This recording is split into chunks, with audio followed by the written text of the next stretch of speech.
Welcome to part 2 of my budget-friendly renovation living room series. This is what we started out with in the first episode, and this is what we ended up with in the first episode. I think we had a really nice progression. Today we want to take it a step further, but let me give you a small update on what I have worked on in the meantime, because last time I didn't have a coffee table, but this time I have a coffee table.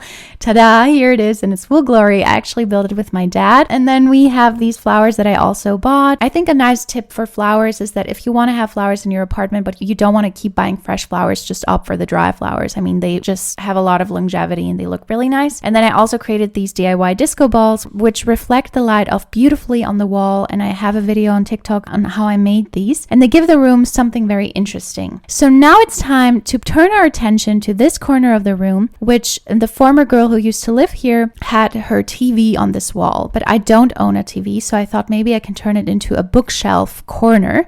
And I searched the internet. I found this very cheap bookshelf, which of course I ordered. And it arrived today, so I think it's time to build it together.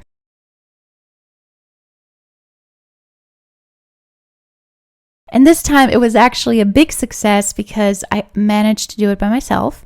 And here it is. And now it's time to add the books. And I also have this little snake plant, some decoration elements. And I wanted to kind of add a mirror in this corner because since I don't have a TV, I think something has to go on the wall. And it's done. This is it. Stay tuned for part 3 because I still have to make a painting for the wall and I still want to work on the refrigerator, make it look a little more cute. See you then. Bye.